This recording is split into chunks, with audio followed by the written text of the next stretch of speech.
Hi everyone. আজকে সোমবার। আজকে আমি আমার বেটার হাফকে নিয়ে চলে আসছি শিব মন্দিরে। আর আমাদের সঙ্গে ও আমাদের ছোটখাটো সকাল সকাল উঠে গেছে, তো ওকে নিয়ে শিব মন্দির নিয়ে চলে এলাম। এই শিব মন্দিরটা আমাদের বাড়ির থেকে খুব একটা কাছে নয়, তবুও দূরেও নয়, সামনাসামনি মন্দির। এই মন্দিরটা আমার এই জন্য একটু টান বেশি হয়, কারণ একটু খোলামেলা জায়গার মধ্যে আছে। আর পুজোটা খুব শান্তিভাবে হয়, আর মন ভরে পুজো করা যায়। তো ওই জন্য এখানে চলে এসেছি সকালবেলায়। যখন আমি মর্নিং ওয়াক করতে গেছিলাম তখনই দেখে নিয়েছিলাম যে এখানে আসতে হবে আমাদেরকে। তো এইটা পড়ে ঠিক সলুয়া রোডের ওপরে, যেটা রাজারহাট মেন রোড বলি আমরা। চিনার পার্ক থেকে সোজা যে রাজারহাটের মেন রাস্তার দিকে চলে যায়, যেটা জাভেদ হাবিবস ক্রস করে একটু যেতেই ডান দিকে পড়বে।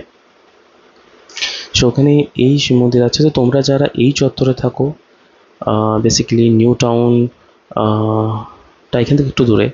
সো রাজারহাট চত্বরে যারা যারা আছো, যারা এই গোপালপুর সলুয়ার কাছাকাছি বা বাবলাতলাতে থাকো, তোমরা সবাই এখানে আসতে পারো।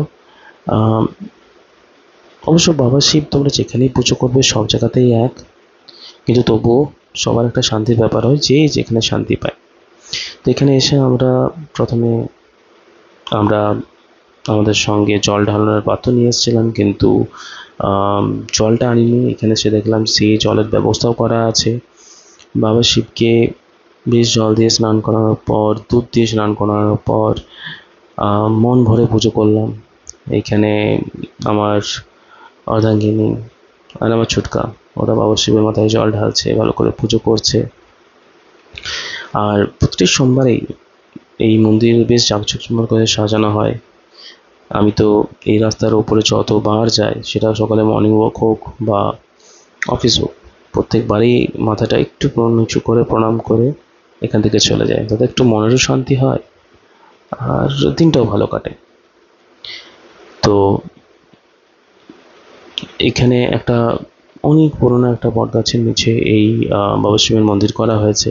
তো শুধু বাবা শিবেরই মন্দির না, এখানে হনুমানজিরও মন্দির আছে, বাবা লোকনাথেরও মন্দির আছে। তো সব পুজোই বেশ জমজমাট করেই তৈরি করা হয়। তো এখান থেকে পুজো করে আমরা